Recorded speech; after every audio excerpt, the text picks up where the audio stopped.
Revision 2014, 03. Dank 4. Genau.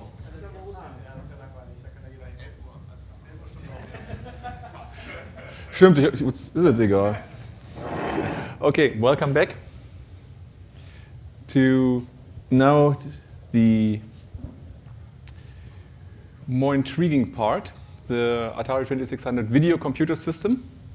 And we're going to put together a small Hello World-ish demo in about 3 hours. The first hour we already had. So I guess it will be more 3 hours from here, from what I guess. So, personal background. As a child, got a 2600 for Christmas. Sold it 2 years later to buy a C64, so I'm a Commodore guy.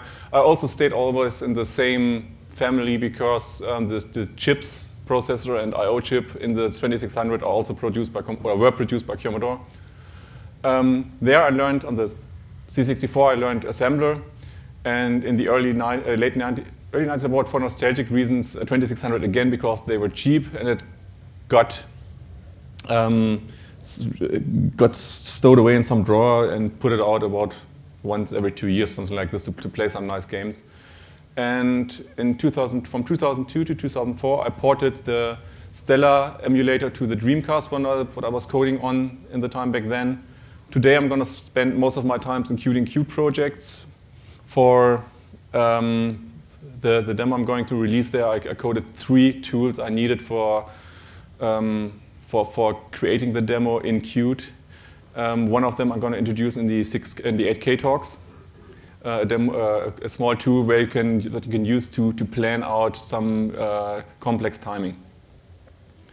And in 2011, for the 28th Chaos Communication Congress, I put together a talk in 1 hour explaining as much and as broad as possible about the 2600.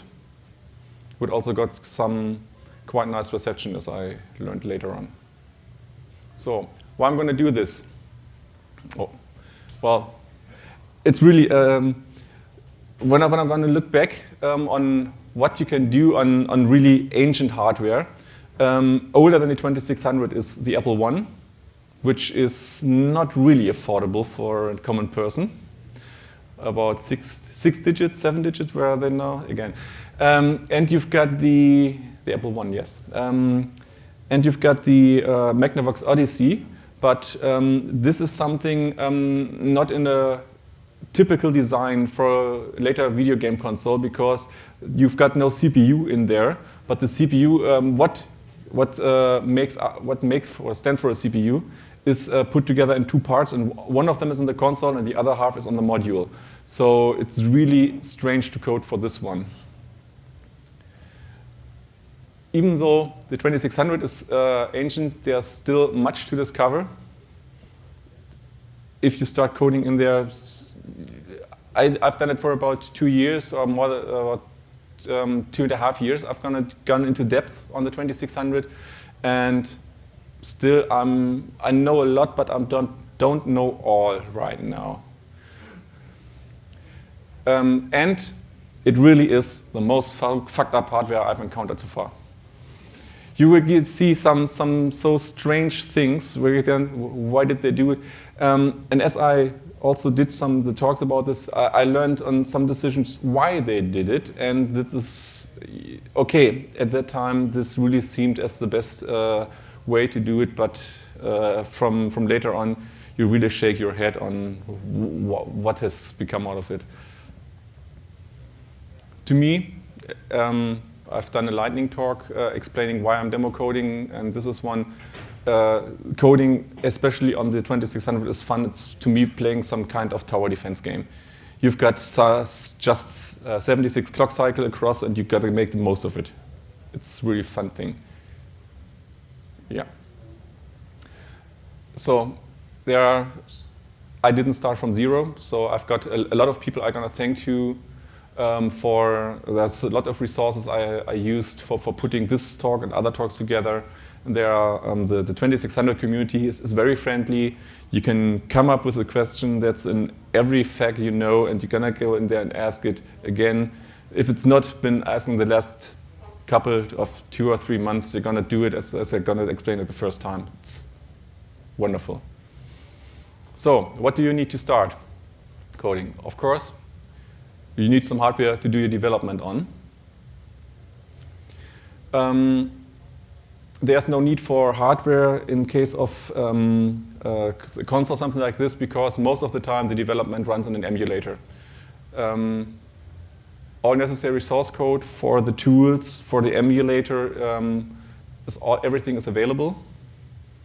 And it's, most of it is coded as platform-independent code.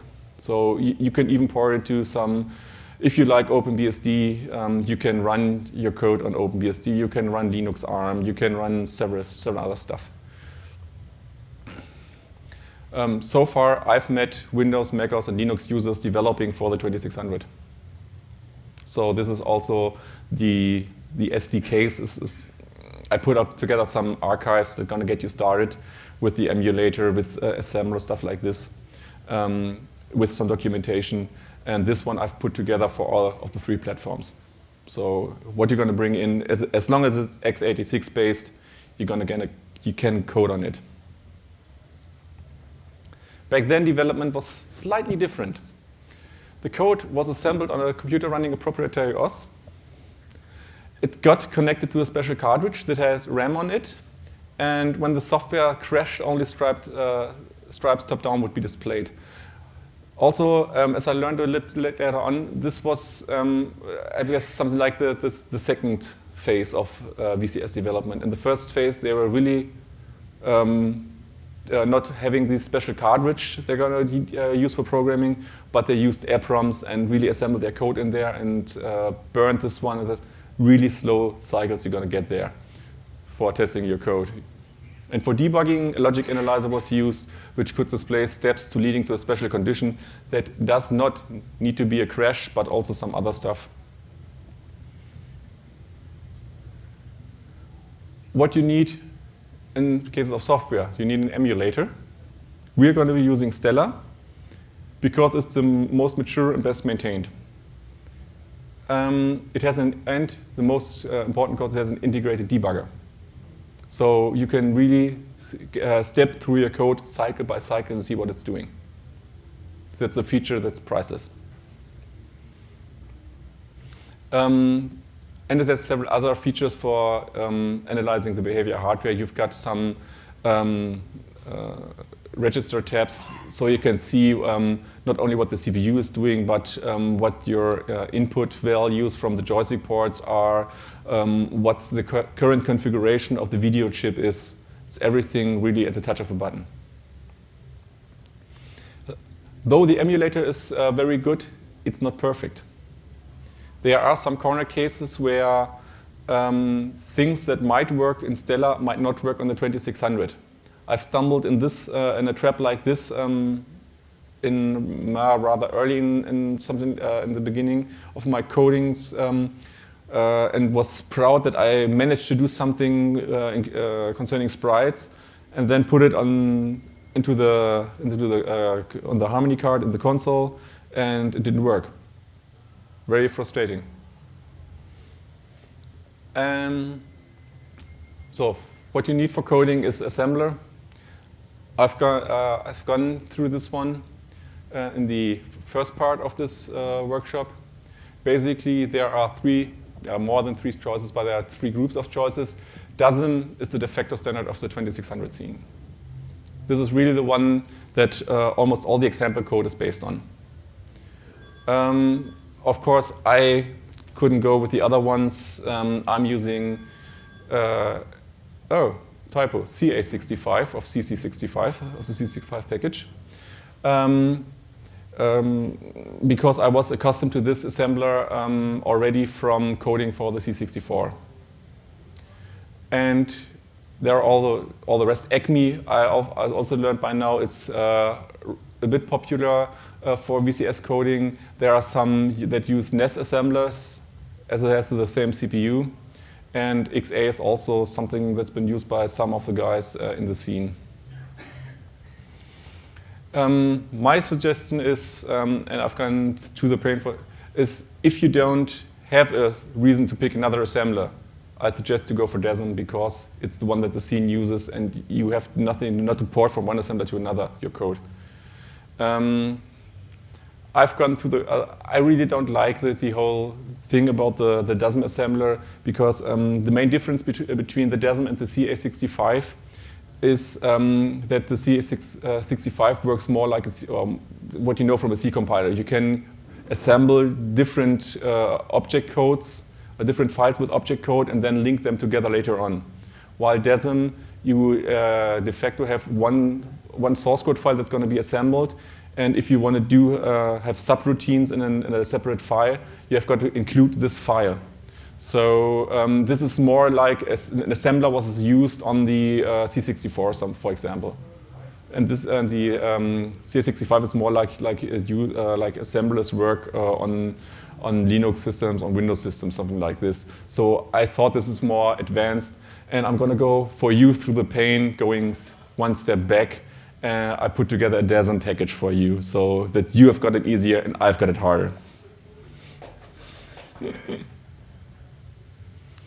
And if you want to do some really rapid code development, Batari Basic might be worth a look. There are several games, stuff like that, that's using Batari Basic to get things done. It's very rapid, but of course you can't get max out the hardware with this one. You can get also some nice things, but since I wanted to max out everything as good as possible, Batari Basic was not for me really an option. So I just wanted to mention it. What you need, if you want to do coding, you need a generic console. For PAL development, I suggest you go looking for a 2600 Junior. We're going to have a slide later on showing this, because it's the easiest one to modify with a composite output. The Atari consoles only had output TV. So you're going to have to go to channel 2 or 3 and plug your console, put the antenna cable out, put the antenna cable from the 2600 in, and also you really can't get this much of a good picture. The composite output is really easy to do. Something like this. You have got 5 resistors, 1 capacitor, and the connectors for audio and video output. That's all.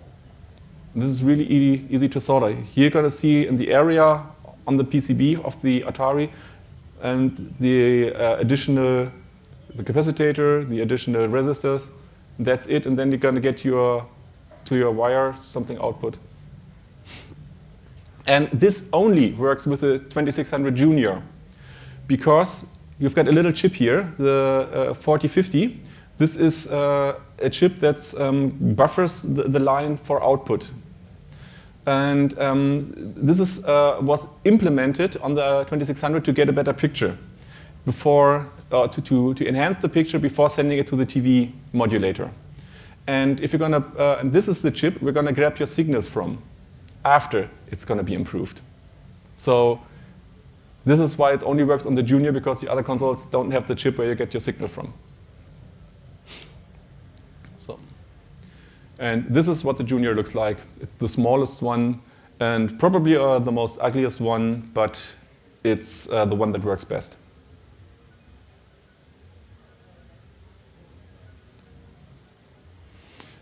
What you need in hardware is a module you can upload your code to.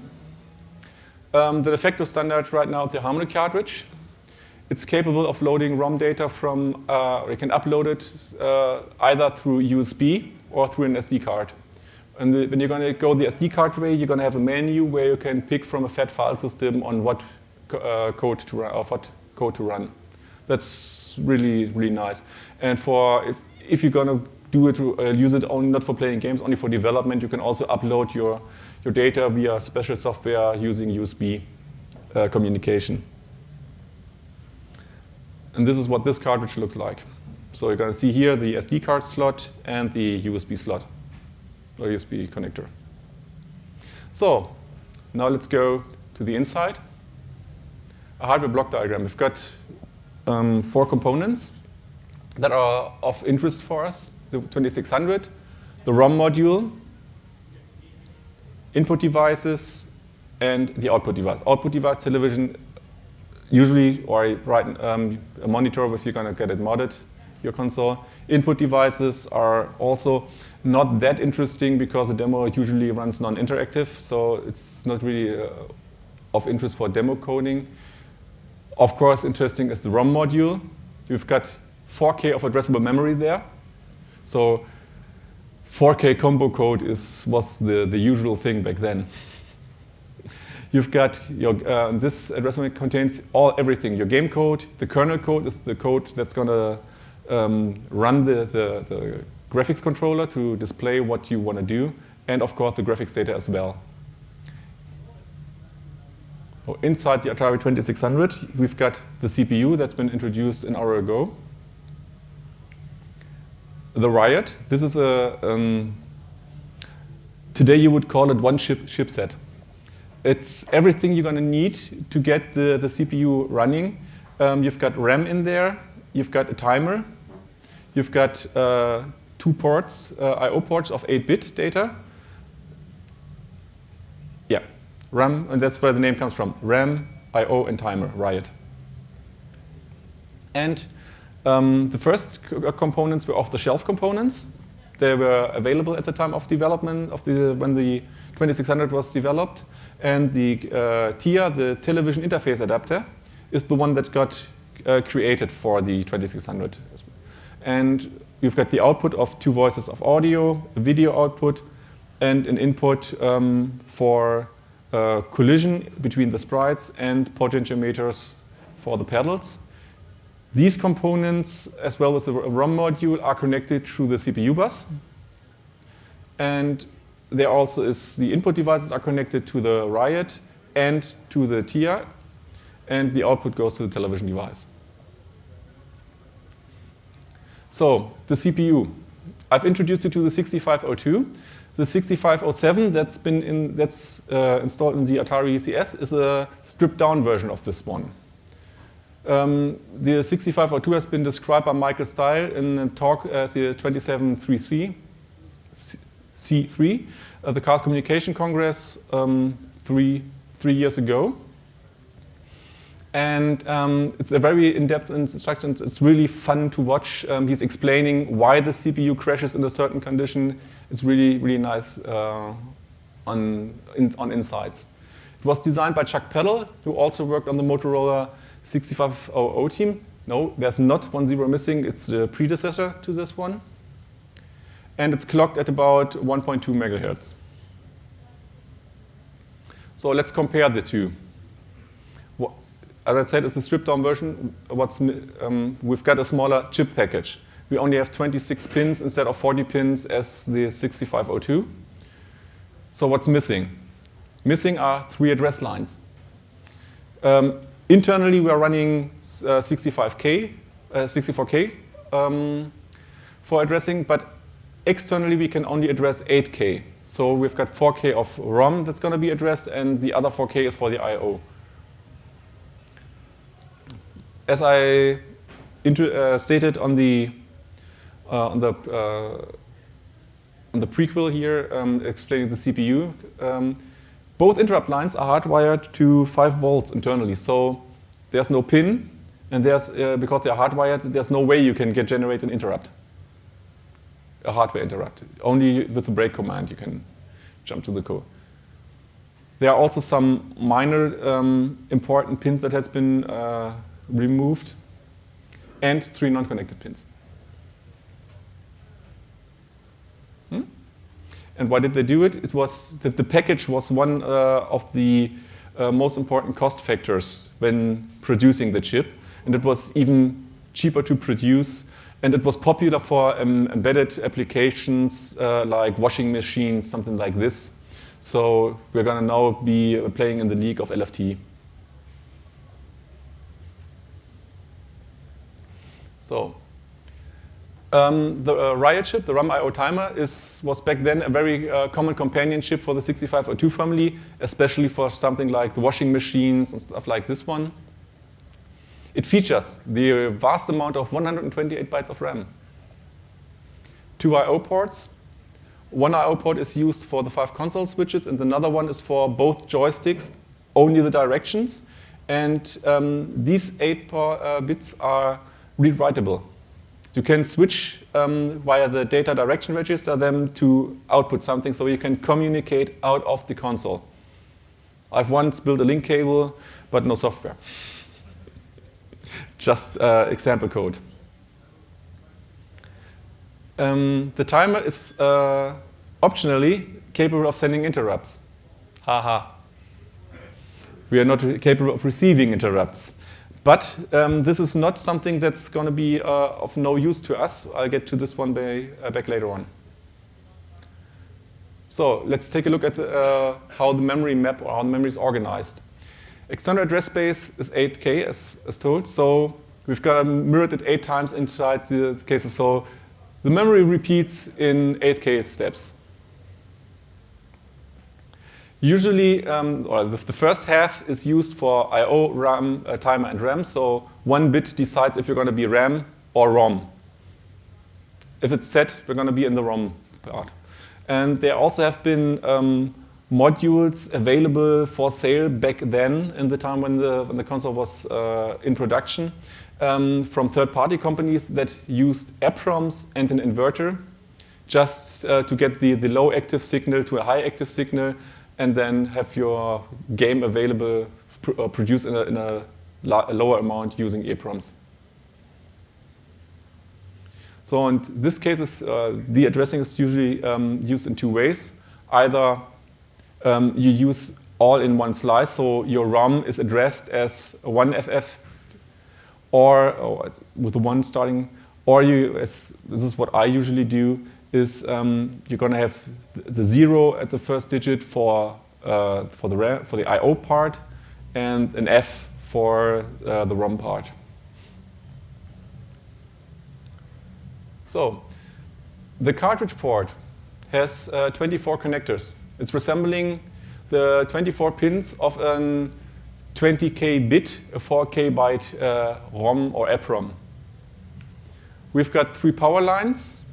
1 plus, 2 grounds.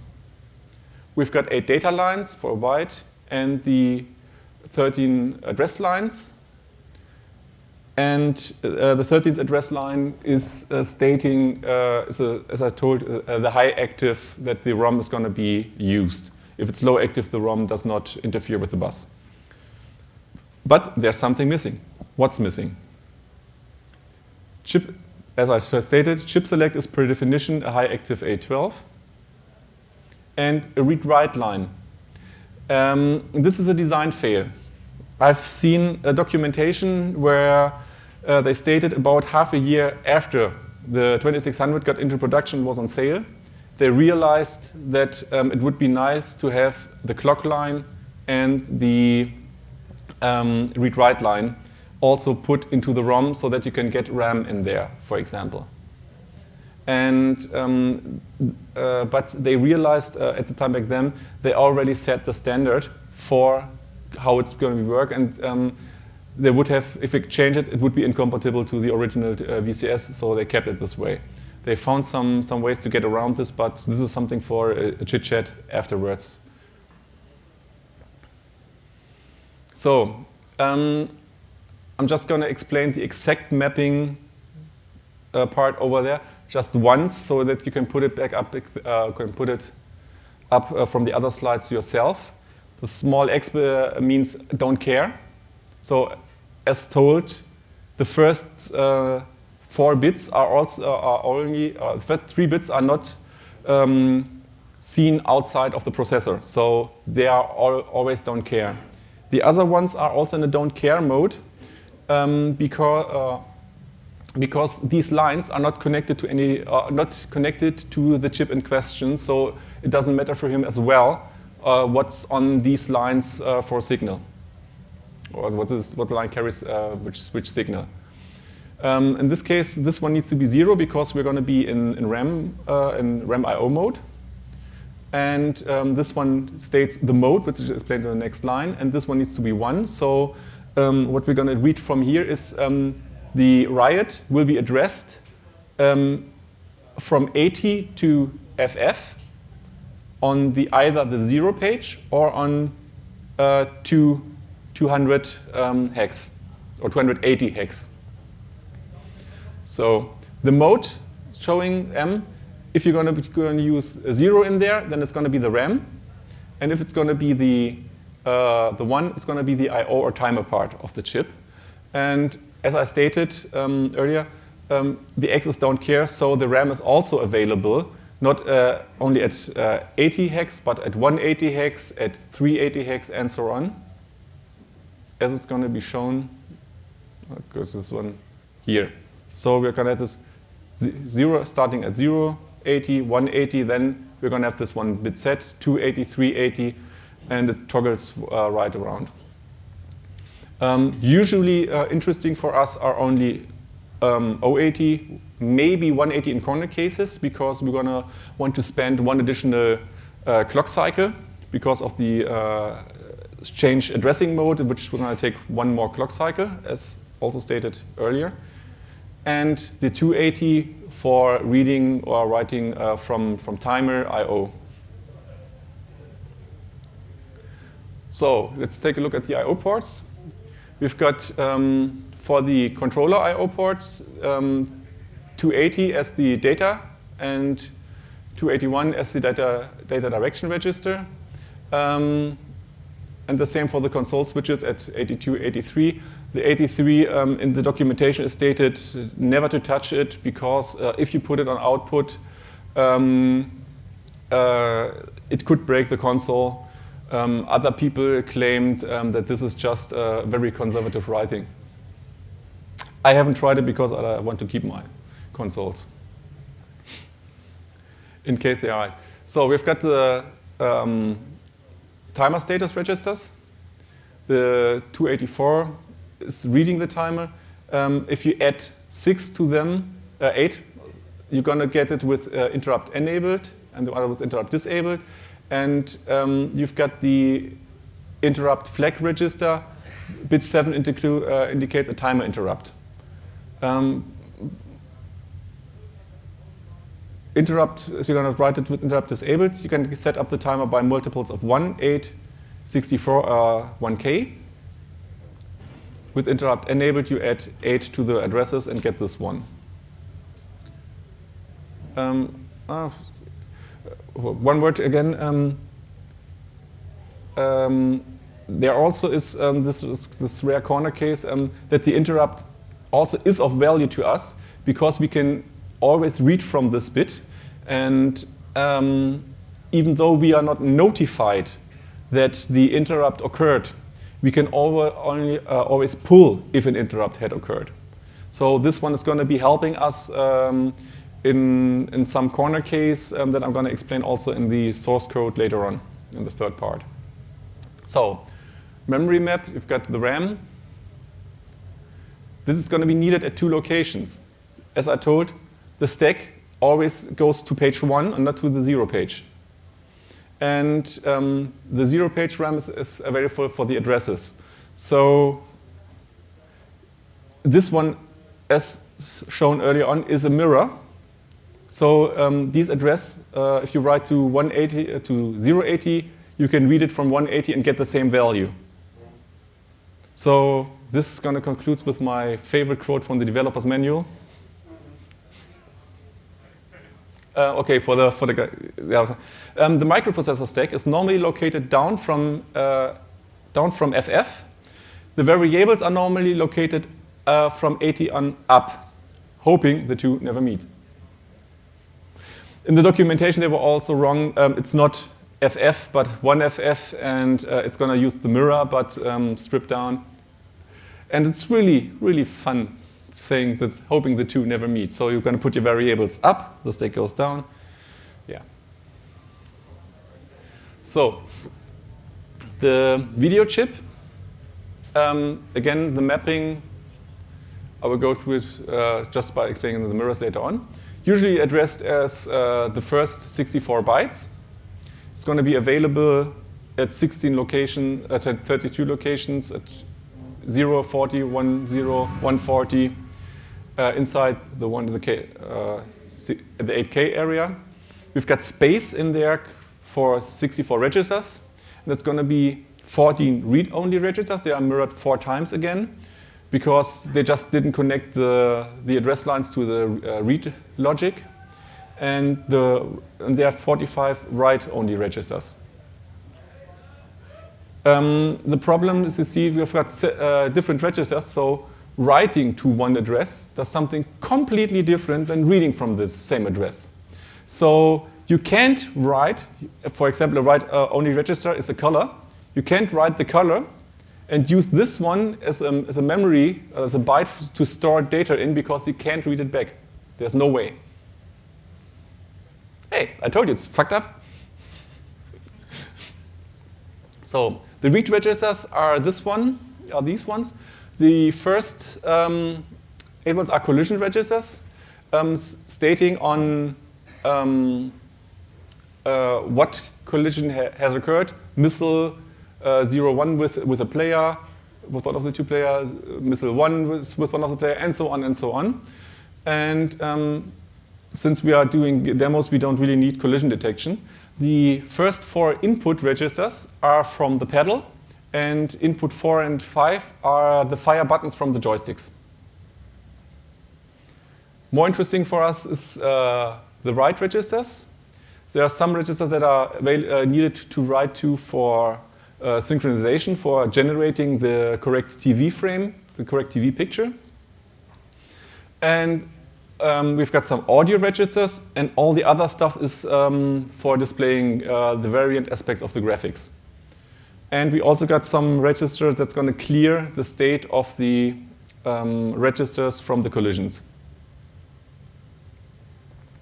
So, displaying. They are going to go one step back and explain you on how a TV works, or a CRT monitor. We're going to get a frame where the beam travels along a mask and sets the color for each pixel. And you've got the afterglow that's going to keep the color in there as, for a short amount of time, at least as long as the frame travels across for the next frame. Once you've done a line, the beam travels back to the beginning of the next line, and it draws the line again, sets the colors, and so on and so on. And this goes on for the scan lines, the so-called scan lines, 262 for NTSC, and 312 for a PAL console. Or this is rather what you want to code in there, because you are going to generating the picture and you have to decide what's there. But if you're going to do 313 on PAL, it looks really crappy, and it's one famous bug to hunt to. Across the screen, we've got, as the beam travels along, it's generated in, it's called something color clock cycles. Usually you would call it pixels, but as we learn later on, you can't put colors everywhere, or can decide what to put color everywhere. Pixel is a bit of a wrong term there, because even you cannot state every single pixel. This is going to be divided for the CPU to 76 clock cycles. And how do we get this exact division? Well, the video chips generates the clock for the CPU. So, and now the screen divides in 3 parts for us. The vertical sync and vertical blank area. This is going to be 40 or 48 scan lines, where nothing is displayed usually. And we've got the overscan area below the visible picture. The other one is above the visible picture, because with 30 or 36 lines. These are just rough values. You can tinker with them a bit around. I did this one. We've got on the left side 68 color clock cycles where we can't display anything as well. So what we're going to do there usually is prepare what's going to be displayed afterwards.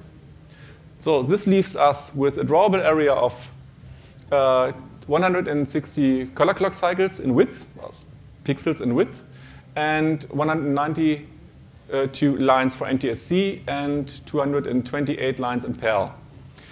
This is what's been stated in the manual. Demo coding, for me, I tinkered around a bit with the timings, and usually I can do something about 256 lines.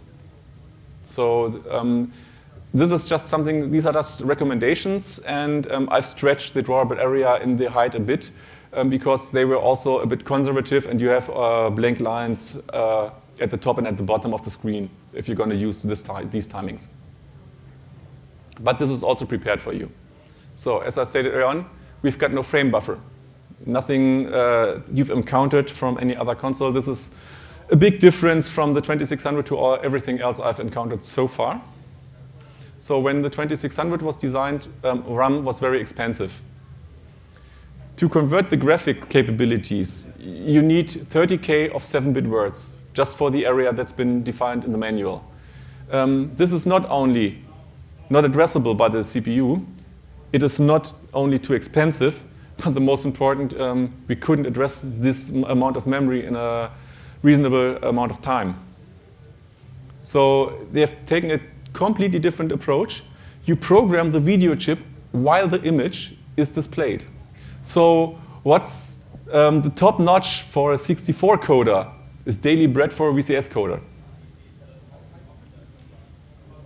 The advantage, the whole console was then very cheap and very flexible to code. So this is also why it's been longer in production than the generation that came afterwards. So Intellivision, ColecoVision, something else, and all the others. They have been in production. The production was closed in something the 80s. The 2600 was produced up to 91, so 1991. It's also a big disadvantage because the CPU is occupied during the display. So while you're going to code, or writing your code decides on what the graphic chip should display, you can't do anything else. So, and this technique is called raising the beam. Instead of running the graphics frame by frame, the image is drawn line by line. If nothing is changed, the next line is drawn as the one before. This is a rough rule of the thumb.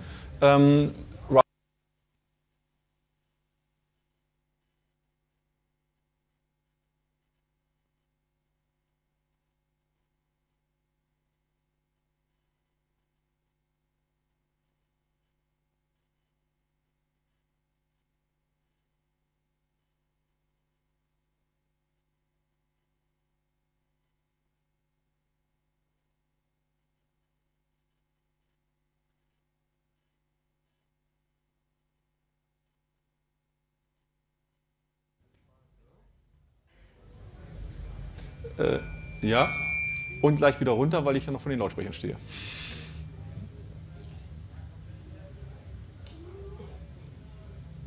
Geht? Ja. Okay. So, if nothing is changed, the next line is drawn as the line before. This is not quite correct because you can also change something while the beam travels along the same line. And in this case, it would display the same thing according to the setting of the registers. This would be correct, but this is the rule of thumb that's been also stated in the manuals. And there are all the registers. We've got no registers for the Y component because as the beam travels along, line by line, we've got to keep track of the Y component ourselves. Yeah? I told you, most fucked up. As an example, you can draw a sprite that's been 8-bit wide because you've got one register of 8 bits for this one, and it can be as high as the screen. C64 to this one.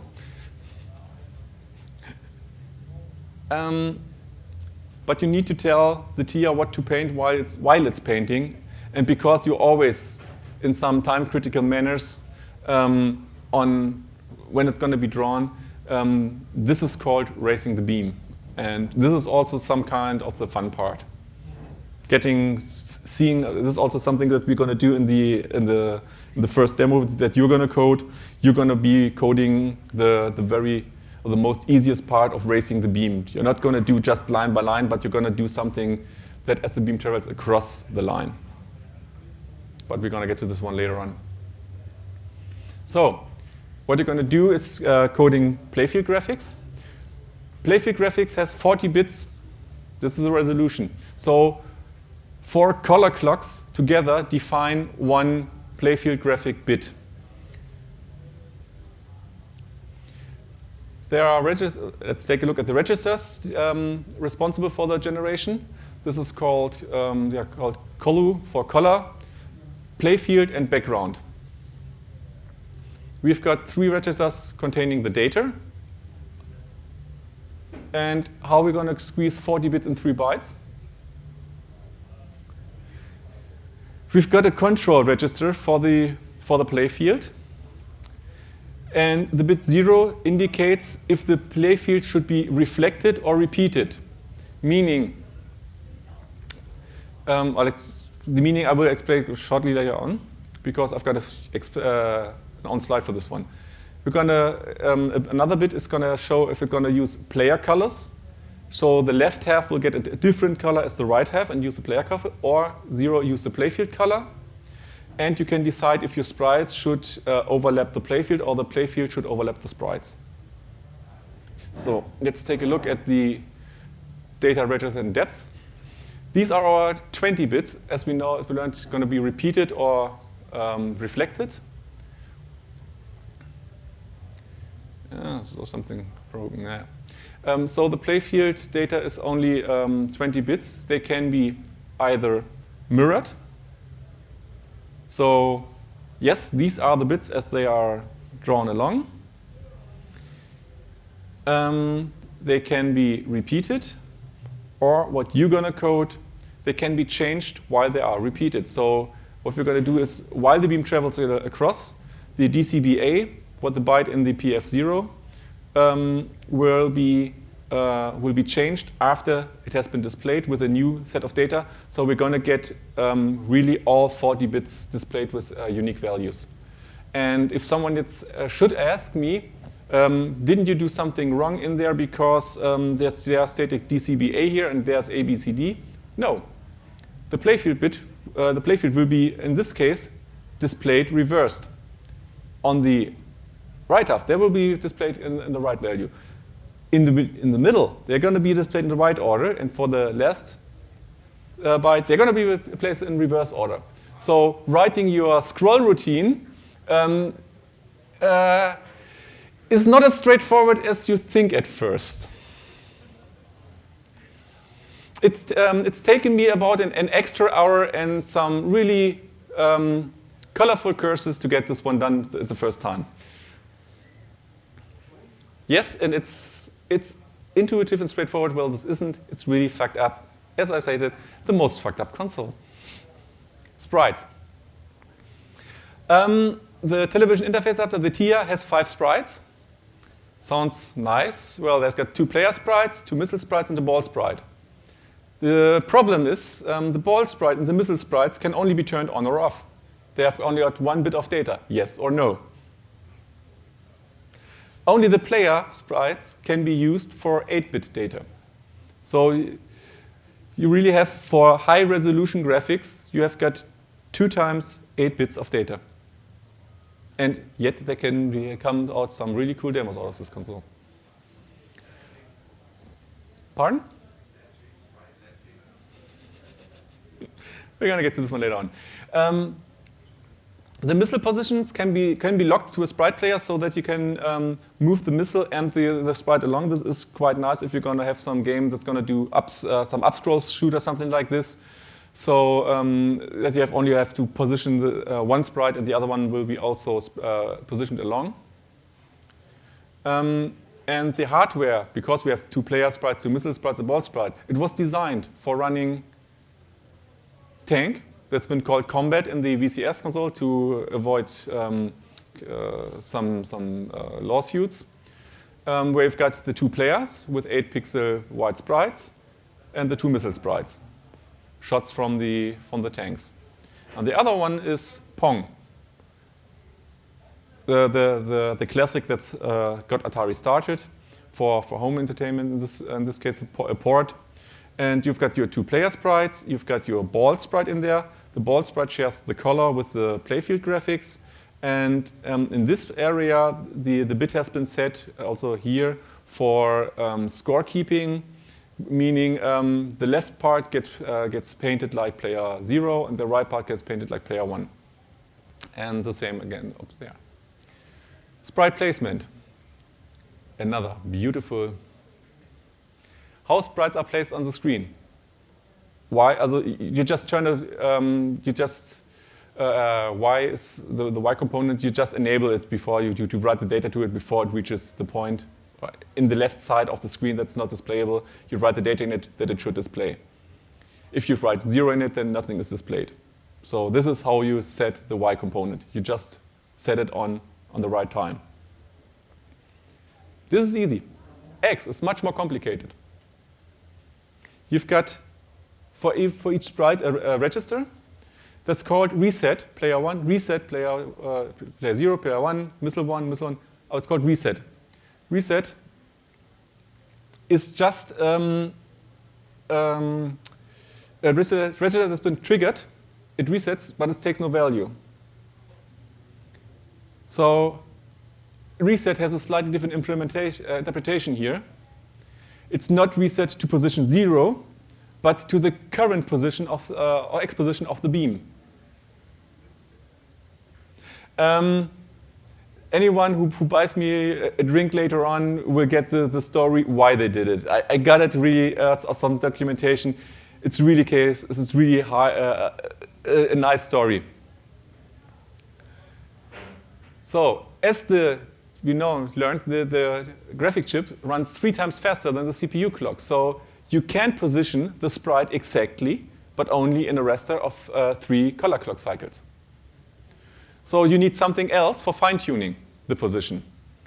There are horizontal move registers for player 1, player 0, player 1, missile 0, missile 1, and the ball. And these are 4-bit signed motion registers.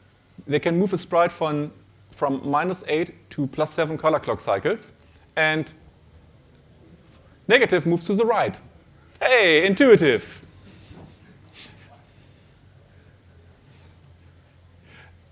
Also, we've got an apply motion register that's also a strobe register. That was the term that I was looking for. That's going to trigger.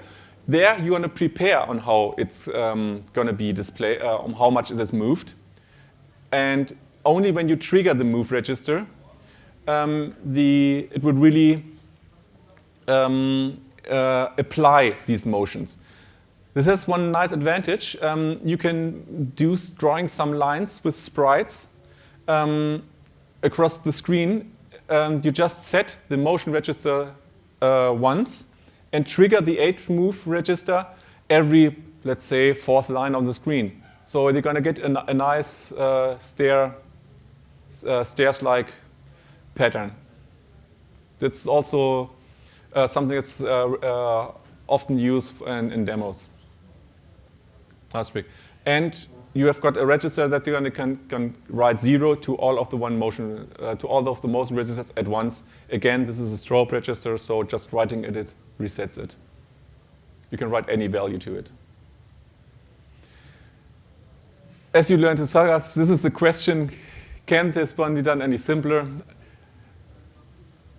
Of course, I've included some code for you that's going to calculate the sprite position. In the A register, you're going to set in the X position. In the X register, you put in the number for the sprite, and it places the sprite on the right X position for you. This is also the de facto standard code that's going to be used for sprite positioning all over. And this code will be also explained in detail through the tour of the code. So we've learned 2 sprites for players. But how we're going to get more sprites out of it? This can be done in software. RC battle. What we're going to do here is, as one thing has been drawn, you can reuse the sprite just by setting it again and write some other data in it. Again, again, again. And of course, for the 2-player sprites and for the cannons there. There also is something, these little black indent in there. This is a bug in the hardware that's going to be, that shows if you trigger the H-move register. So each time the H-move register is triggered, the first 8, I think, color clock cycles are black. So there's nothing that can be done. This is a bug in the hardware that has never been fixed, not even in a later version of the console. To get more sprites, the hardware can help a bit.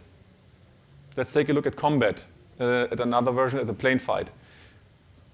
One there you can see, this is a rather large sprite. This has been enlarged. And you see 3 sprites. I just told that there is only 1 sprite available. So we've got a hardware register that's going to tell, let's give us a sprite that's been replicated as the beam travels along, about up to 3 times. So we can stretch or repeat a sprite in 7 different ways. Which are those? This is also in scale. So there in the let's take a look at what Combat been using. The mode 3 means 3 sprites, and you also have a gap in between them of also 8 pixels, as long as wide as the sprite is, and all others are also incorrect scale there.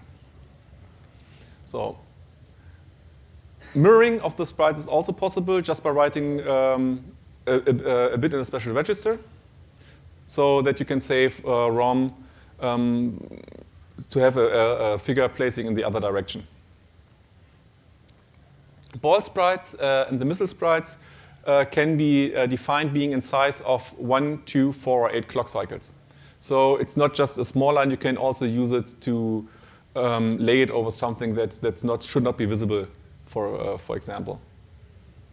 Up to 8 clock cycles. So let's take a look at some real-life sprite examples. I can explain to you a bit in detail. This is also straightforward as combat. You have got 2-player sprites that are enlarged in this case, and you've got the missile. The missile also gets the replication, but not the enlargement. The missile sprite has been also enlarged by 1. They're going to show them by 2 pixels in width instead of 1.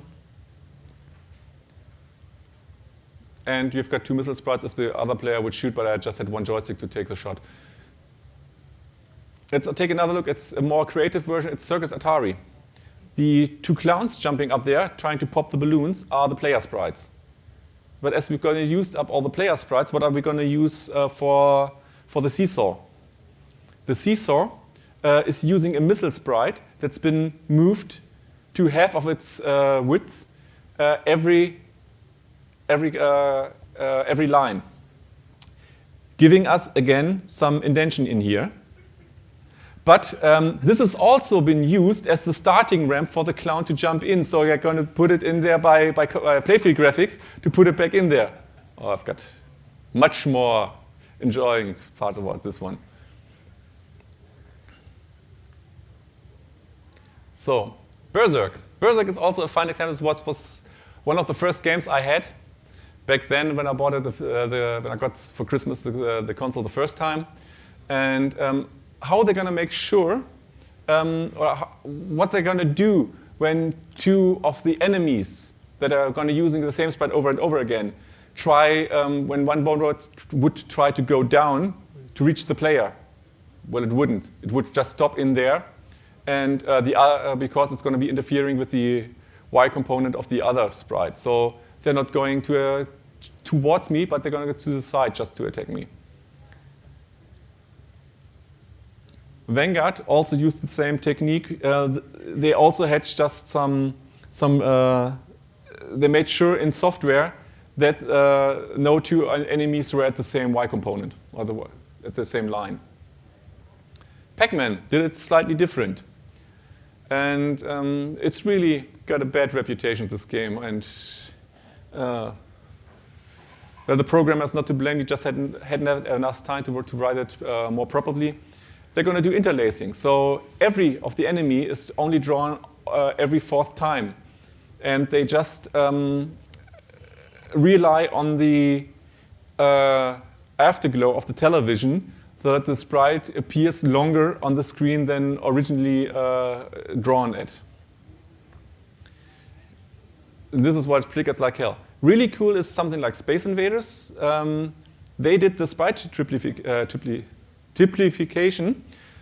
This is the same sprite, the first, the third, and the fifth one, and the second, fourth, and sixth one are also use the same sprite with a wider gap in there. And so they're going to get a nice area. And what they're going to do if you shoot some of the enemies in between is they change the graphics data as the beam travels along, raising the beam.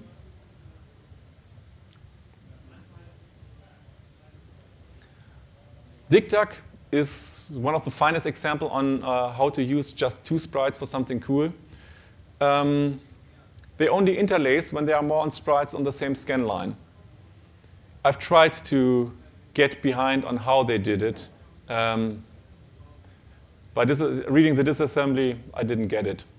I decided to write my own multiplexer. Video chest does also something different. Let's take a look at an enlargement. They're going to use only every second line, and every second line they move the sprite along. So what they have here is that in one, as the beam travels along, it draws the queen, and in the next line it draws the king. Then it draws the queen, and it draws the king. This is also something that's been used very commonly so that you can get something like a 96 wide pixel sprite, a 96 pixel wide sprite. So detecting collisions just for completion. Hardware is full-featured there. You can collect every digit. We've got a lot of registers for this because only the uppermost 2 bits are used, bit 6 and bit 7, for detecting the collision. Because with the bit command, you just can read and get your flag set, and you don't have to sort out with an algorithm what's really did the collision.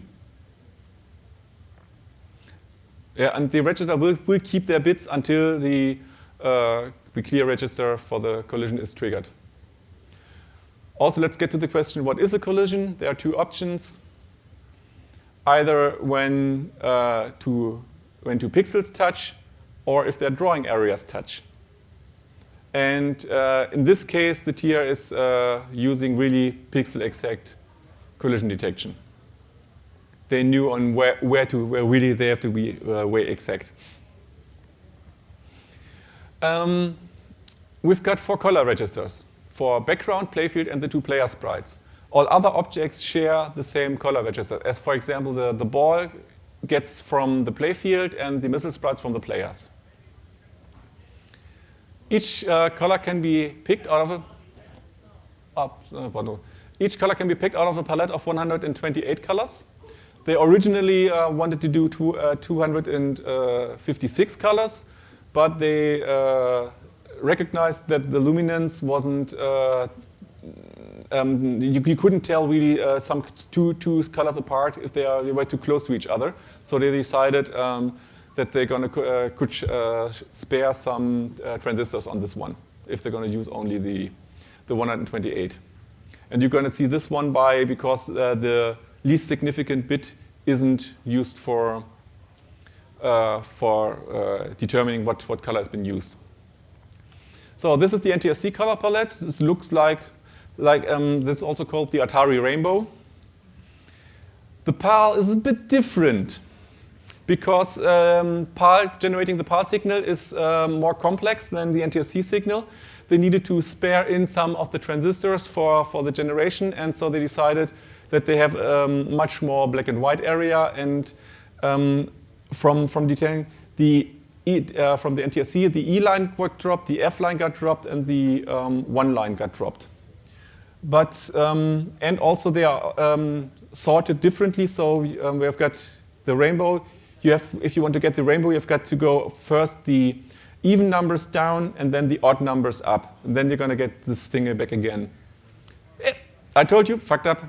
But PAL coding is fine compared to CCAM.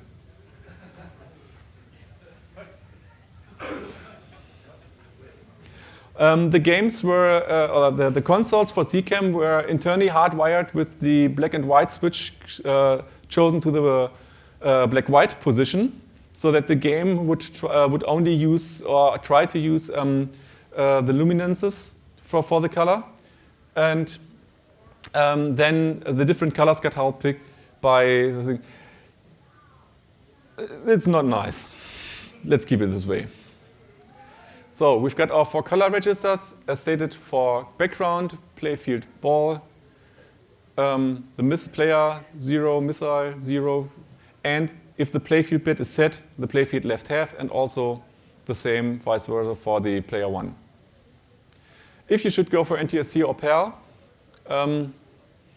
divides in 2 questions, color and frequency. Color, we've seen NTSC would be cooler, but for the frequency, for coding demos, I think 50 Hertz is better than 60 Hertz because you've got way more raster time. You can put more effect on one screen. And also, we are living in PAL country.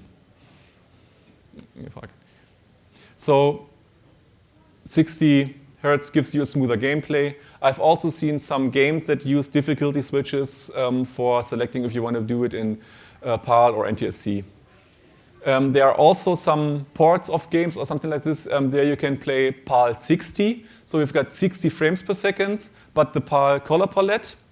But I've got an NTSC console at home. NTSC 50 doesn't work. That's going to give you some weird black and white picture. So keeping in sync. As stated, you are going to keep track on the Y, on which part on the Y position you are, on which line you're going to be on. You've got crucially, you know where your beam is. Also on the X position if you're going to do some more delicate time stuff. To accomplish that, there are 3 rules. I'm going to count them from fine to large granularity.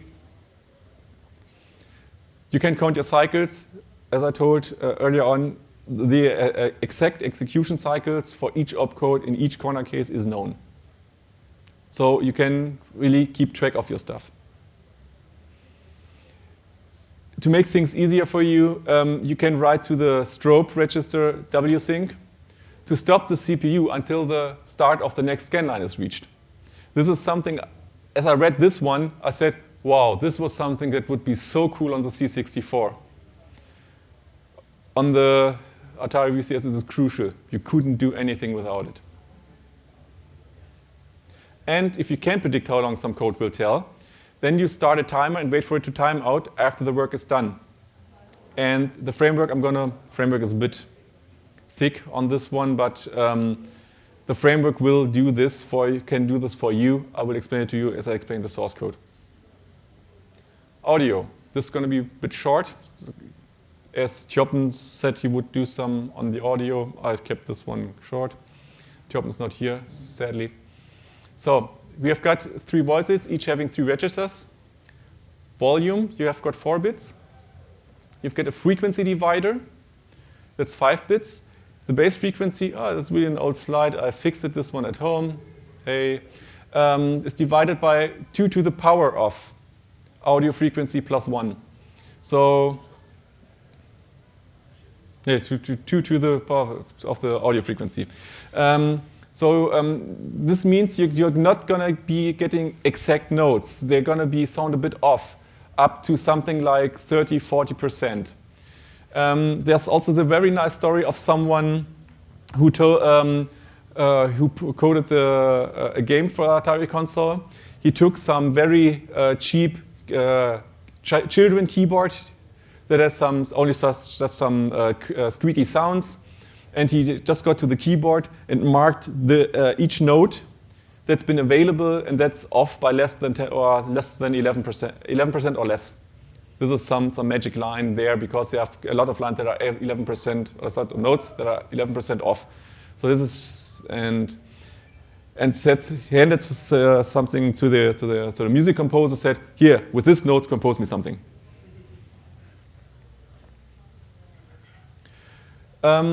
We've got an audio control bit where you can, 4-bit, where you can select a tone generator, which has 11 unique settings. Most of the settings cannot be used for music. They were meant for something like motor noise, shots, UFO, something like this. They are used in music for something like drums, but there's only one straight rectangle. So now we're going to go on how to get things done. Our first program will probably look something like this. A nice asymmetric play field, and when you get this one, it doesn't look like much, but you will be proud as a god if it works. Why?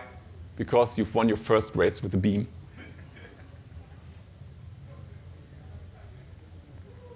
So use some, the very big tip I've got for you, use some existing code to start your project. Coding on the C64, I say, from VCS, I can code this one myself from scratch up. And I stumbled upon so many things that were not clearly stated enough in the documentation. For example, that the VSync signal needs to be triggered for 3 lines. I just did it for 1 line and was wondering why I didn't get any picture at all. And there are so many corner cases where you can stumble upon, and I really used some existing code. I did it in the second step. I tried this one as well, and it got way better off. Reading other people's code, there's some code available as source code. Use this one. Or a binary is in a lot of cases almost as good as the source code, especially if it's been looked at in the disassembly in Stellar, because all the addresses, they are used as the same tokens that are available in the documentation. So you're not going to do a WSync is not going to disassemble it as a STA $02, but as a STA WSync. So it's much more readable. This is really cool. And of course, it's not as good as the binary is not as good as example if you're going to go for some macro assembly, something like this. Then you're screwed. Then you get nothing to get out of there. A template and an example is provided with the code you will download to start your coding, and also with the code that I will explain. And for a working ROM, you need as a reset routine that initializes the hardware and the RAM, some display code that's been called the kernel, and probably some logic on what to display next. Because you won't want to display the screen at always the same screen over and over again. The example was moving up and down from the revision. I will show this one a bit later on. Here's an example that we're going to take a look at. I'm going to use a Space Invader. But I'd made it a bit easier for myself than I'm going to make it for you, because I can use the mirror. So I don't have to do the asymmetric playfield. This is the thing that you have got to learn how to do. This is going to be not handed on a silver platter. So I'd say after the break, we're going to start up the editors you bring in your notebooks, and I'm going to be explaining the code at the first part, and then we're going to do some guided coding. You start to code. If you have got a problem, you signal me. I can try to explain on what's the problem in detail. And also, before we start this one, I've got something for you. I'm going to call in a challenge. The programmer of Kaboom, a really famous game done by Activision, which is only 2K in size, stated that a good game only needs 2K. He also proved this law wrong one time as he was writing an Atari VCS cartridge for playing Bridge, the card game. Because only the algorithms for playing Bridge were taking up way more than 2K. So this was a 4K module. But I'm challenging you on writing some 2K VCS code. Maximum playing time, 2 minutes. The old school competition rules apply as for the 4K intro, as for the demo. And the deadline is on Sunday, 1500, and the screening will be done here in this room, 1930. Most probably it will be also shown outside. And the first prize is this cartridge, which will gonna be then containing your demo. I can program this one for you. And even though it's got no visible programming slot from the outside. So this is really gonna be your demo on hardware. So what time do we have?